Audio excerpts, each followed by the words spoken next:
just me and the world's best tasting vodka. Guys, what's happening? This is another edition of Off the Dribble with your boy Byron Scott. My special guest today is an unbelievable person, a truly great friend of mine. My only regret is I never had the chance or didn't have the chance to play with him a lot longer. One of my favorite guys, one of the favorite nicknames too. Three-time All-Star player, two-time defensive player, four-time NBA champion. The guy I'm talking about is a legend here in California. Went to school here in high school here in California. Then went on to UCLA and did some unbelievable things there.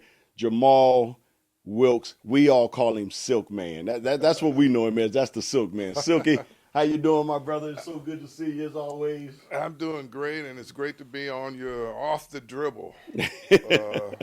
I'm so happy for you and your success and your show, and excited to be here and visit with your audience. And you know what, Silk, we appreciate it. And what we're going to do right now, we're going to take our little drink here. This is our Neff's specialty, and I want to salute my man Silk right here real quick. I'm going to take a little sippy sip. As y'all can see, it's got that purple and gold in there. Y'all understand why. You know, we got me and Silk on here. It's going to have purple and gold in it. So, Silk, let's go back to your college days. Let's just talk about, you had the opportunity to play at UCLA, being here from California, played under the legendary and one of the greatest coaches, if not the greatest coaches of all time, John Wooden. Tell the viewers how that experience was going to UCLA and the expectations of what you guys were supposed to do every year. Well, the expectations were unbelievable, but let me go back to the recruiting. When he first, Coach didn't like to go out and recruit because he wanted to spend time with his family. And the first time he saw me play, I was a junior, and I absolutely stunk up the gym. And he was, I heard later, he was very upset with Denny Crum, who was his assistant then before Denny went to Louisville. Yeah. And he really gave Denny a hard time, and Denny coaxed him and finally got him to come see me again my senior year. It was a very different story. But in the closing of the recruiting, he came to my house, and I was expecting the Wizard of Oz. Now, I had met him in L.A. I'd gone on recruiting trips, but, you're more interested in the guys you're hanging out with, than the coach. I'm hanging out with Sidney Wilkes, Curtis Rowe, Henry Bibby. I mean, I couldn't believe it. I couldn't believe it. The first time I saw Mike Warren, he gets out of the longest limo I've ever seen. To this day, I haven't seen a limo longer. That long, huh? And he gets out with, you remember Johnny Brown on Laughing? Yes. He gets out with the entourage of just beautiful people. I think we know what that means. Yeah, I think we know what that means.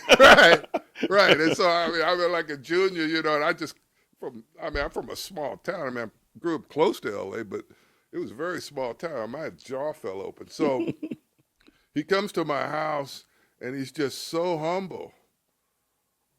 He's so humble, and it was unbelievable. And when I was with him, we rarely talked basketball. Wow. He was and my mother just fell in love with him. He said, Keith, if you come to UCLA, I promise you two things. You'll get a good education if you go to class. You have the opportunity to play for me at UCLA. And, I don't know about you, but I get several colleges, they promised me, stuff they couldn't, I knew they couldn't do it, you know. And so, anyway, when I enrolled at UCLA, it was 6 All-Americans in my freshman class. And you think you're pretty good, but you just have a lot of lingering doubts, too, am I really good enough for this? You know what I mean? And but it was a huge expectation. It was, forget the alumni and the media, which was huge. Right. Even though we didn't have social media then, it was so intense, it was like we had it. I mean, because it was, honestly, at that point, it felt like UCLA and then the rest of college basketball. Right. And even the NBA was kind of second fiddle to it in Los Angeles. Yeah. So it was a real heavy expectation. It was an honor to be there, but then it was a lot of pressure, a lot of pressure I put on myself, am I good enough? A lot of pressure from the alumni. I remember when I was a freshman on campus, and I'm wandering around the dorms, and the students come up and ask me, are you the janitor or are you a ball player? See, that was before it was popular to be tall. Right. Now right. they say, everyone assumes you're in the NBA Right. and everyone As soon as you play ball now, yeah. Yeah, but back then it was totally different. But Coach Wooden was, what I loved most about him was he would say, I'm a person. I'm going to like some of you more than others because I'm human. But, it's not going to affect my basketball decisions. And that was real important because, some, a couple players in particular played high school ball locally in Los Angeles, and one of them's dad worked as an usher at the games. And you always wondered about favoritism. Right. But he just, our practices were often better than our games. And it was the closest thing to, when you're a teenager. I mean, this isn't pros yet, and maybe it's semi-pro. Right. Yeah, because y'all was stacked. Y'all was we were stacked. stacked. I mean, UCLA was always stacked. But Coach Wooden would be the first to tell you need good players to win. Right. He was very humble about that, and a lot of people think he was an old fuddy-duddy, but he respected the coaching profession. He respected the game. He respected people, and it was just a real honor to play for him. But while I was there at UCLA, it was very intimidating. You didn't want to stand out for anything. And then as the years pass, you get past that and you start to become friendly. He becomes a mentor. And he's just a great guy. But how many championships? NCAA championships? 2. 2. Yeah, and 3 Final Fours though. We lost to NC State our senior year, and David Thompson and DT and Tommy Burleson, and Monty Tao and Mo. I can name Mo in Greensboro, I might add. Yeah. I remember that game because at that time, no dunking right. allowed. So everything that was lobbed to David Thompson, who had a 50-inch vertical, whatever it was, he would just catch it and just put it over the rim. He was unbelievable. He had a 50. I mean, it was said he was one of the few guys who could go up and take a quarter off the top of the backboard. Yeah. I believe it. I do too. Yeah, I do too. And I think if DT didn't get involved in the drugs and everything, right, been a Hall of Famer without a doubt in my mind. I mean, he had unbelievable athleticism. Oh, he is a Hall of Famer. Is he? Yeah, he is a Hall of Famer. But I think had he not had the drugs, he would. He would be more revered. Yeah. I mean, he was awesome. No, he was. I mean, I got a chance to play against him when he was in Seattle, my rookie year, and he still had game. But I was going back on my memory of watching him when I was in high school, and and watching that game. That the game that you just talked about, the NC State game where they won, and I was like, this dude, my height, 6'4", jumping like that, and doing some of the stuff he was doing, I was just amazed. And then obviously getting a chance to play him, I was like, wow, I don't know if I'm, supposed to try to score or ask for an autograph. You know what I mean? So, I know. He was that good. He was something. So I loved watching him in college, and I watched a lot of college ball. And when you guys were at UCLA, my dream was to go to UCLA. I wanted to go to UCLA and play, but I only wanted to play for Coach Wooden. So my junior year in high school, he announced he was retiring. So that kind of opened the floodgates again. I was like, well, if Coach Wooden ain't there, I'm looking at everywhere else then. Well, you made a good decision.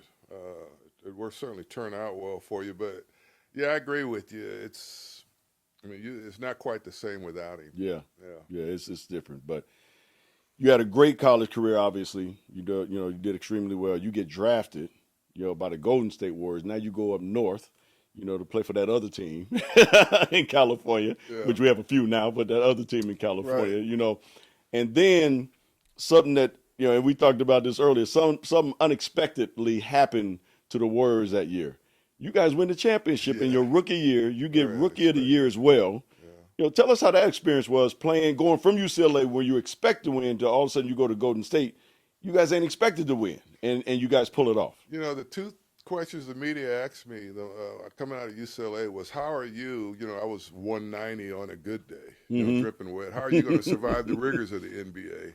Number one. And number two, how are you, a Wooden protege, going to get along with a guy like Rick Barry? Yeah. And I didn't know much about Rick other than he was a big-time scorer. Right.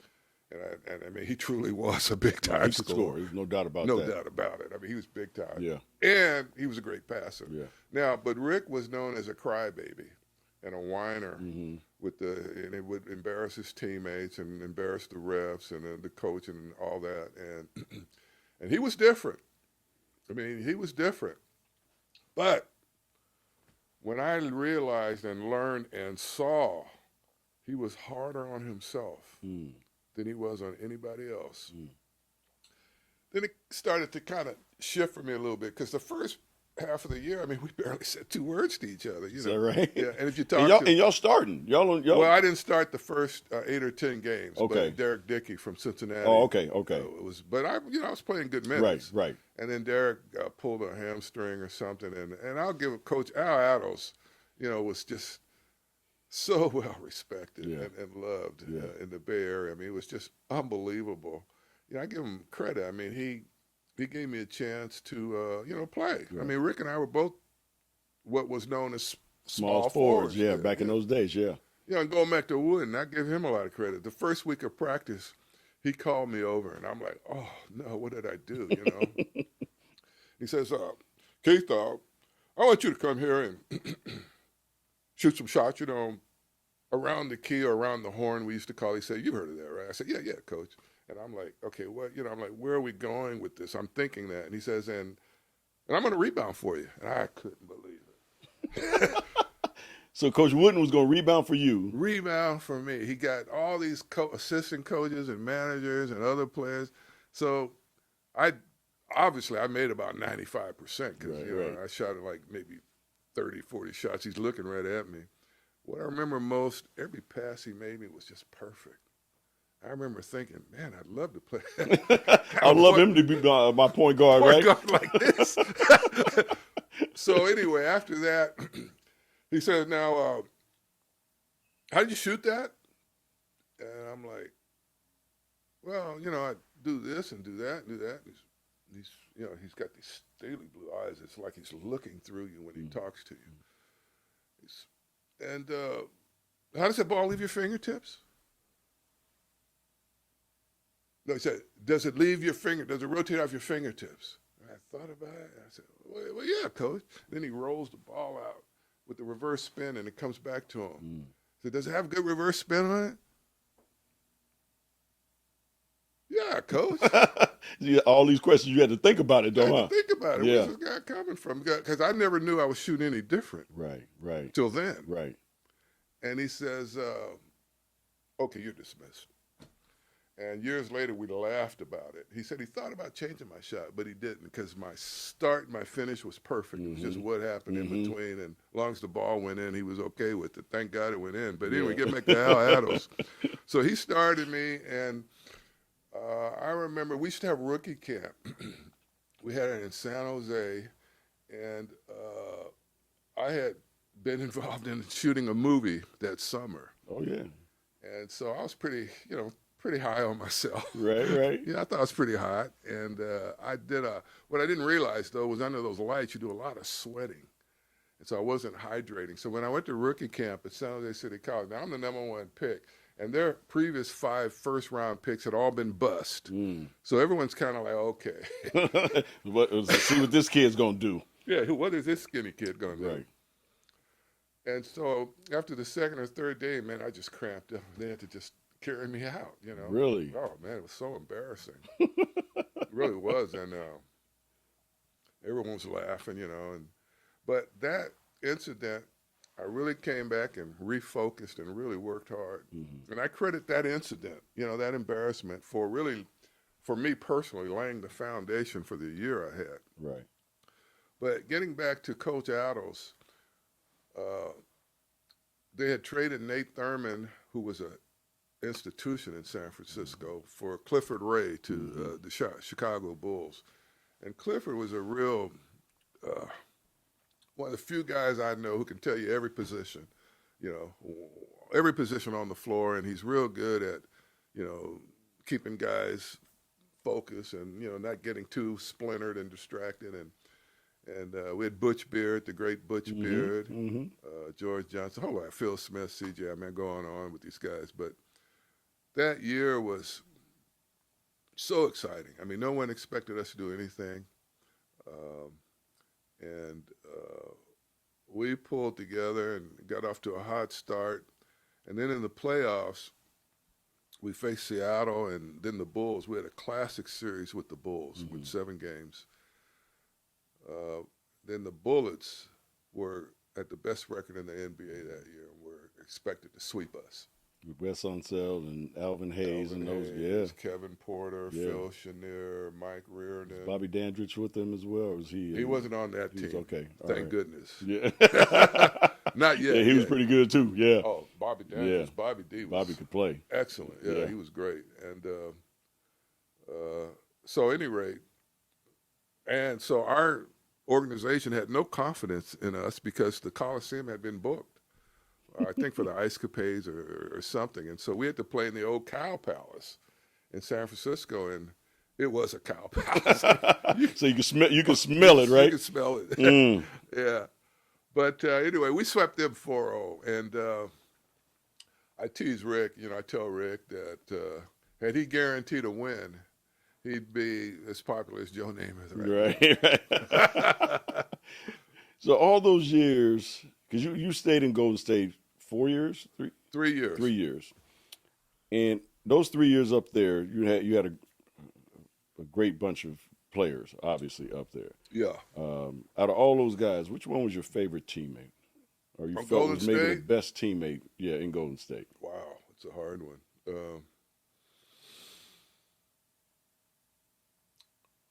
I would say then, when I was going through it and living it, it would probably be Clifford Ray. Probably Big Cliff.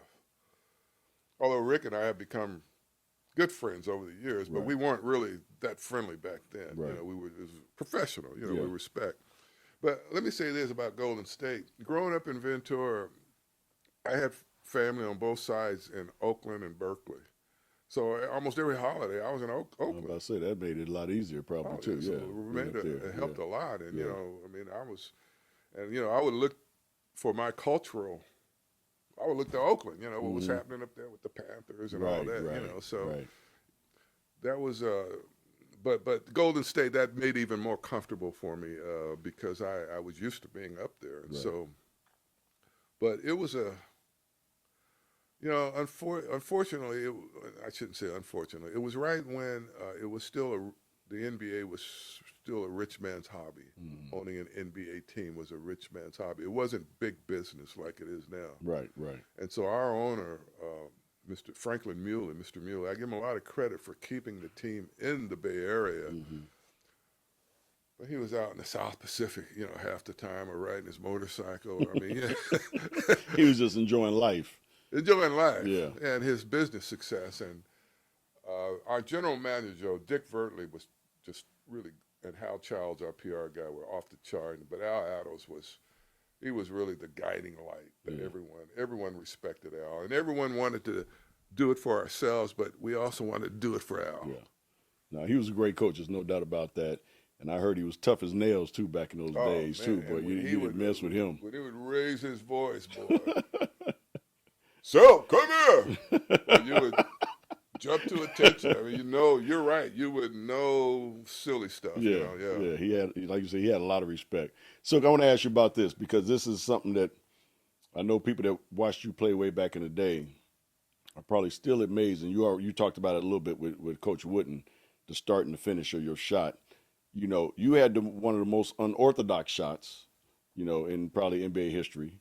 But it was also one of the best shots, too, because it kept going in. And one of our dearest friends and people that we both love, Chick Hearns, called it the 20-foot layup, every time you shot it. How did you develop that shot? Yeah, I developed as a young boy when I was 8, 9 years old. Ventura was a real hotbed of high school basketball. And so the coach there, I'd go to the high school, try and get a run. Right. And you have to wait till the big boys get off, they run you off, and then they finally finish and you go out and do your thing.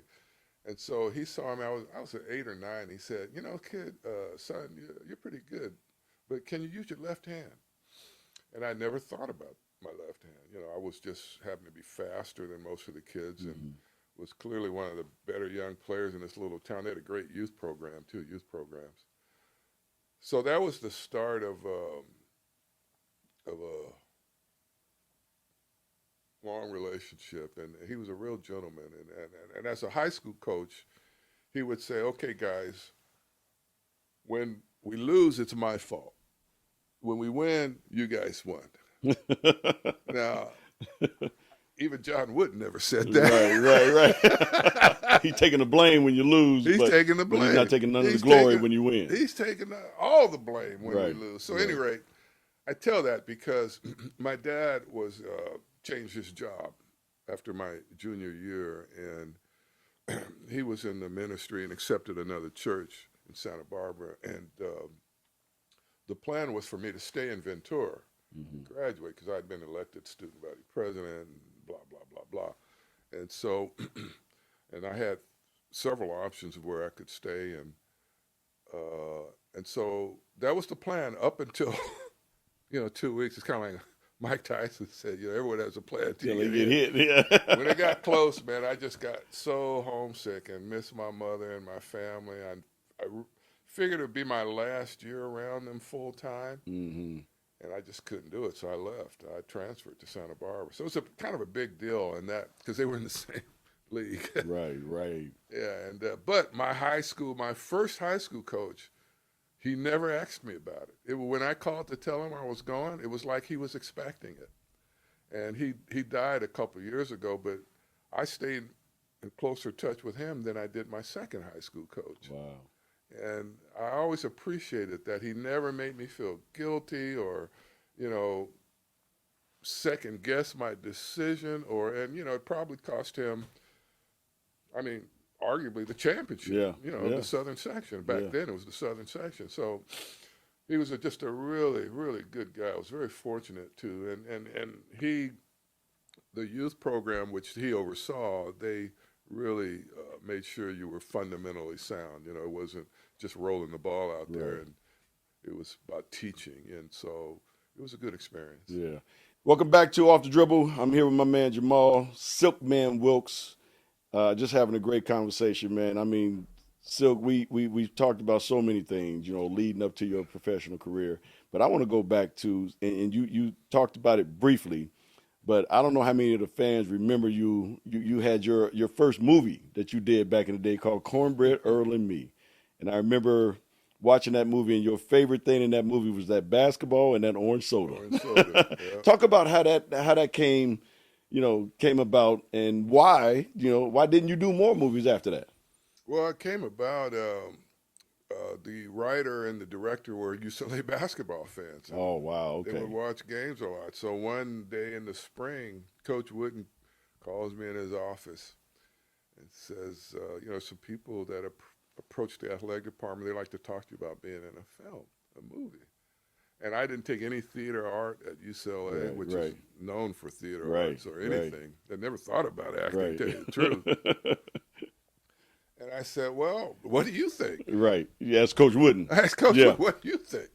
He said, well, there's no harm in talking to him.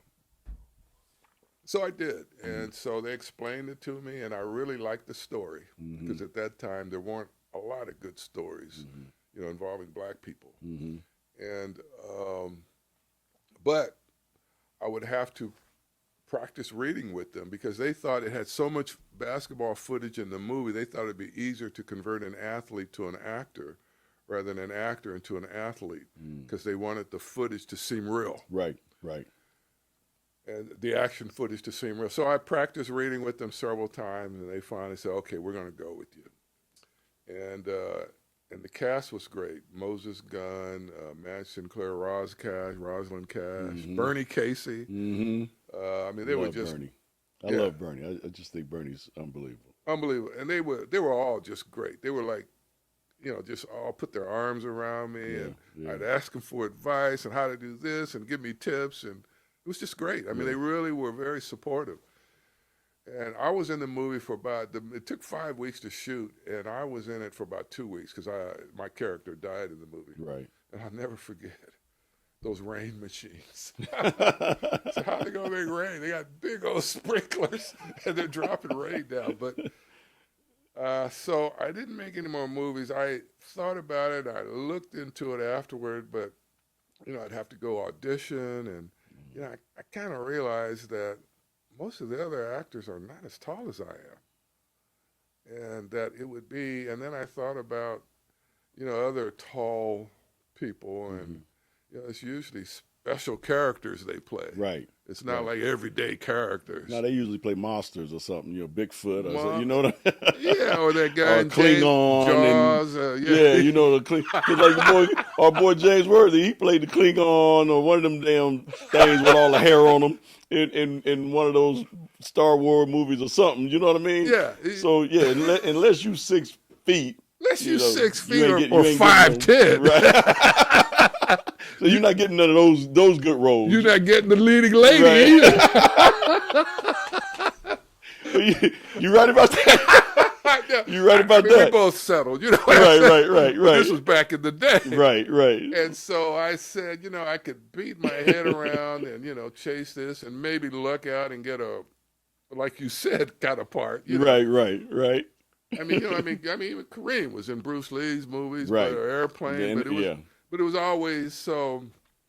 I didn't think the odds were in my favor. Right, I hear you. To make a career out of it. Right. I mean, unless I had another job, I was going to have to do something else, right. And then I could maybe wait around. So I just never really pursued it for that reason. Yeah. So how did the nickname Silk come about? I am so proud of that nickname. At Ventura High School, my nickname was Spider, which I hated. But that was that long being, But they said it with love, you know what I'm saying? Right. Spider. And but we love you, Spider. Right. In Santa Barbara, I was known as the Flash. I like that better. Yeah, I like that. I like that better. I actually handled the rock a little bit in high school. Oh, I believe it. But at UCLA, my freshman year, because of Coach Wooden and the phenomenal success he built there at UCLA, everybody used to come to practice. I mean, visiting coaches, students, faculty, everybody. So there's one guy, big fro, brilliant engineering student. He was actually he became famous for not a good reason, but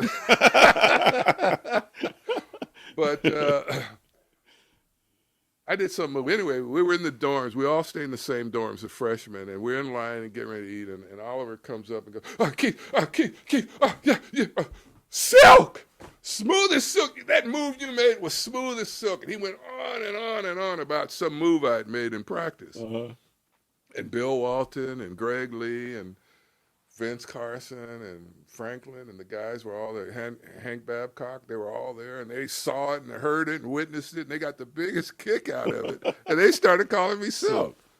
And so the next year, freshmen couldn't play then. So a sophomore in the varsity, some unknown broadcaster by the name of Dick Enberg is doing our games, which was broadcast late night. It wasn't even shown live. Right. And he heard them calling me Silk in practice, and he started calling me that on the air, and the name just stuck. That's it's a great name though. Smooth as silk. Oh, I like the name. Yeah, it was a badge of honor for me. I really tried to live up to it. Yeah, and you did. Well, I tried. You did. So now let's talk a little bit about the great times you had in L.A. with the Lakers, with that purple and gold. Jerseys hanging up on the wall. Your career was phenomenal. Like I said, beginning of the show, the only part about me being with the Lakers that I didn't get a chance to really enjoy was playing with you, because I had watched you, for so many years at UCLA, at Golden State, and with the Lakers. And my rookie year was basically your last year with the Lakers. I remember them making a trade to the Clippers. Right. And Silk said, "No, that's like going from the from the penthouse to the outhouse. So I'm gonna retire." So tell us about your time though with that purple and gold. Well, but with the Clippers, man, wow, it was a big change, wasn't it? Night and day. Really complex, it was so much negative stuff impacted. It was just couldn't deal with it. But anyway, I actually wanted to stay in Golden State. And I was looking at a home up there, even though my first wife and I had split up. Mm-hmm. But that's when I realized that our owner just didn't have the money. Mm. And he not only wound up not only losing me, he lost a whole slew of guys. Right. I mean, he even lost Rick Barry and Bernard King and Gus Williams, just a whole Robert Perry, whole slew of guys. So when that wasn't happening, because the thinking was, or my hope was that I and Phil Smith, a great guard from University of San Francisco, we would kind of inherit the Warriors when Rick retired. Mm-hmm. But our owner it just wasn't going anywhere. So after that, and the Lakers had, I think they traded Cassie Russell or something. So they had an opening, and it became a real intriguing. I really wanted to be here bad, and the chance to play with Kareem and Jerry West and all that. And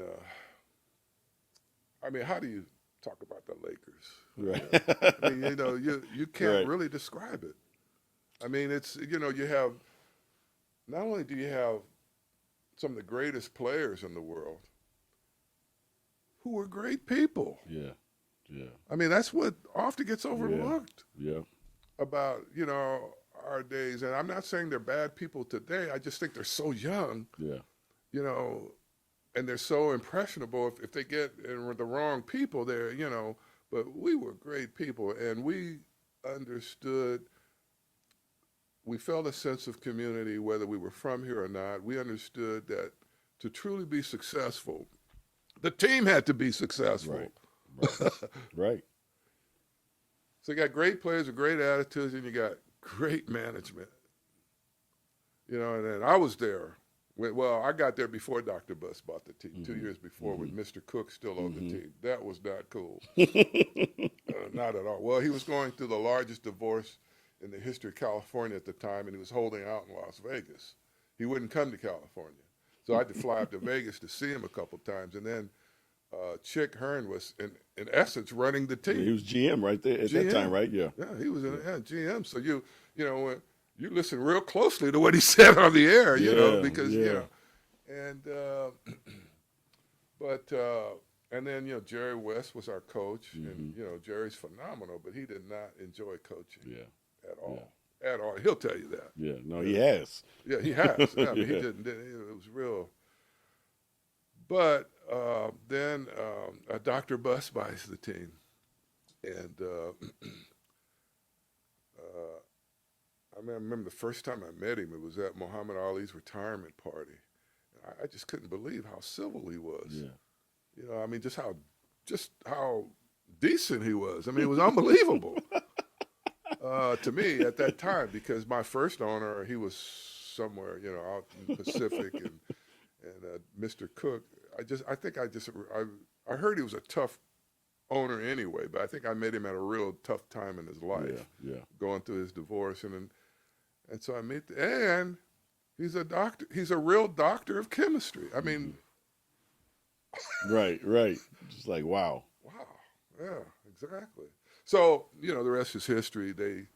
He has the number one pick and drafts a young man we both know and love very well, Mr. Irvin Magic Johnson, and Michael Cooper, who gets overlooked in this conversation. I should say the great Michael Cooper.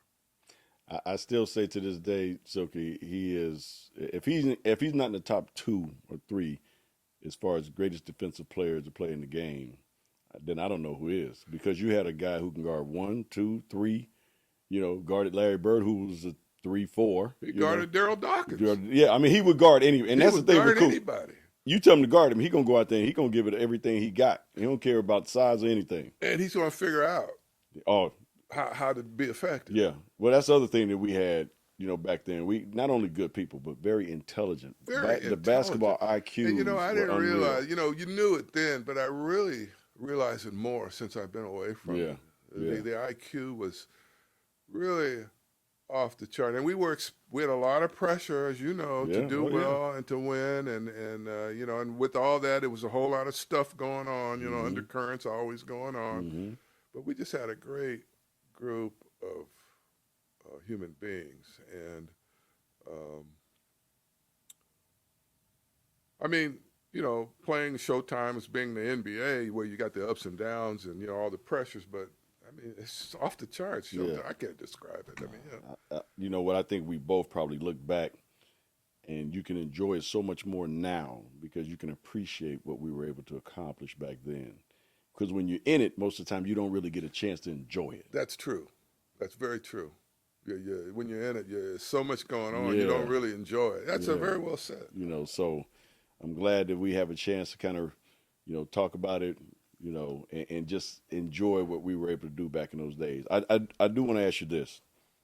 You had a game, and we talked about the young man just a second ago, Irvin Magic Johnson, from a young man now, you know. Yeah. Irv older than me, but you know, he was a young man when he got in the league. That was 19 years old when he came to the NBA. Yeah, he's a young man when he came Yeah, to the young league. man Yeah. came to the league. He, you know, Kareem goes down in the Philadelphia series, messes his ankle up. You guys go to Philly. You got Magic jumping, you know, center against, you know, Mr. Jones. Caldwell Jones. You guys end up winning that game 6, and everybody just was raving about Irvin's game. You know, Buck had an unbelievable game. He did. But they forgot the 37 that you put on him. Well, they didn't forget, but they were raving about his 42. But I mean, that's one of your best games, you know, in the finals. Yeah. That 37. Because I mean, it was kind of like, wait a minute, Silk had 37. Yeah. You know what I mean? It was No, like right. it was a little surprising. That's to people. how I felt when I looked at the stats. I said, dang, I had 37. So you just was playing. You didn't even have an idea. You were just doing what you do. Hey, baby, I should have had that ball. You're right. Got some free throws. You know, I started Right, thinking right. crazy. You know what I'm saying? But that had to be a great feeling for Well, you you to know have what? that type of game to was close an it out. Awesome experience. I mean, Kareem goes down in Game 5, which, as you know, Kareem was Kareem. So Yeah. your heart stops. Yeah. You never want to see, you know, anybody go down, but Especially Kareem. I mean, he was unstoppable. Especially Kareem. Right. I mean, you know, the thought of him not playing was just not a thought. Right. So that was like, whoa, a real mind bender, you know. Yeah. And so, but anyway, we get off the game and you know, we get on a plane. We got to play the game. We're going back, and you know, then we started realizing, you know, we love Kareem, but you know, you always got to get the ball into it. Yeah, you know? yeah. And you got to wait for him. And we Right. realized it'd be a faster game. There'd be more shots. So you guys start You feel getting, me? yeah, you was like, you know what? You know, we got an opportunity. This is going to be fun. You know, Well- we ain't got nothing to lose. Everybody expects us to lose this game. You know, That's so true, let's go in there but- and have some fun. Have some fun, and let's just take it out now. Yes. Let's not even get to game 7. Let's not even. Yep. Let's just Yep. put that out of our minds because we didn't know if Kareem could gonna would be able to play, and if he could play, we didn't know what kind of condition he'd be in. Right. So we had no pressure on us. Everyone thought we'd lose, and we thought we would play faster without Kareem, and that we could play really fast. And I think we shocked them. Yeah. We played so fast, they got winded. Yeah. Now I don't know. They may not admit that, or they may disagree, but I think we shocked them. And but we also got contributions from several guys. Right. No, it was a great game, It was a though. great game, great. But it was like an experience. It was capping the season, and it was just so much drama. Right. And but when we finally won, it was just pandemonium. That was great. And then you get to come back home. I know it was like, man, this is off the chain. Won that championship on the road there. So I know you was feeling really good. Yeah, really good. I want to ask you about, and you mentioned him as well, and I still think he's probably considered one of the greatest owners of any sports, you know, Dr. Jerry Buss. What was your relationship with Dr. Buss? What was it like? Good. We had a good relationship. You know, with him, I understood that winning. I mean, my contracts were structured around winning the Western Conference. So he made it real clear that that's where we needed to be. Right. But I mean, I enjoyed him. I enjoyed, you know, I saw him evolve from being a, you know, timid owner to, you know, having all the frills and everything. Which I don't know about you, but I enjoyed seeing that. I did too. Yeah, I thought it was unique and very, very cool. I did too. It was unique, and it was, and I didn't hang out with it. Right. Meaning, hang out, but because I was from the old school, it was still business. And I wanted to keep the separation. Right. But I agree with you. I think he's one of the greatest owners in all of sports, and he had a high IQ, he had a high EQ, and I liked how he had basketball people. Yeah, you stop and realize he not only had Jerry West and Bill Sharman, he had and Pat Riley, he had Bill Sharman. Yeah. Who's in the Hall of Fame twice as a coach and player. Yeah. I mean, he had, awesome talent around him, and he used it, and I thought he was brilliant. Yeah. I think, like you said, a lot of owners, they get in their own way. Dr. Buss was like, I hired you guys to do a job, and he never interfered with them. He let Jerry West make all the decisions. And you're so right. A lot of owners, a lot of people, they get in their own way. And the only time I remember seeing him in the locker room was, after championship, obviously, the Western Conference. Absolutely. But if we were really struggling, he might come in for a few minutes and right. get your attention. Give you that look. But otherwise, like you said, he stayed out the way, and you really appreciated that about him. And, he wasn't one of those people or owners who was always looking to criticize. Right.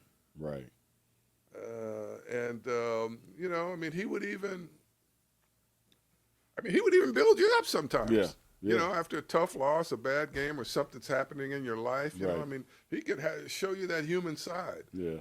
So I agree with you. I think he's one of the greatest in any sport. Yeah, he did. I got to know him pretty well during my career. Right. And when I got into coaching, I remember when I got fired from New Orleans, I had 2 calls that day within 2 hours of me being fired. Because I got fired, told him I'd come back, when the team goes on the road and kind of clear up my office and everything. I'm driving home. Chris Paul called me first, and he was screaming and pissed off. James Posey was like, "What do they think about Coach?"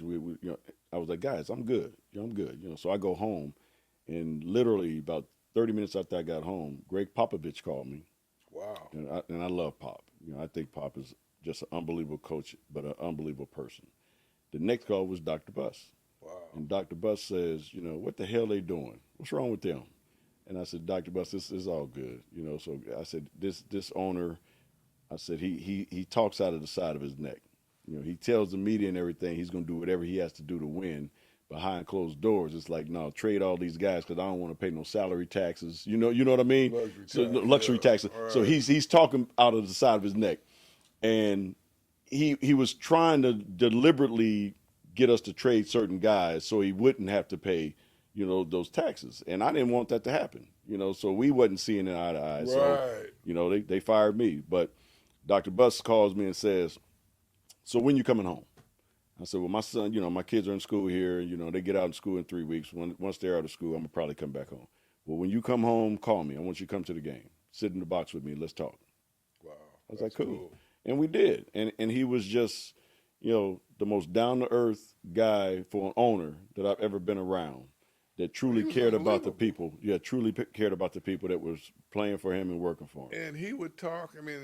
He would say hello to the janitors. Absolutely. To the parking. He was unbelievable for an owner.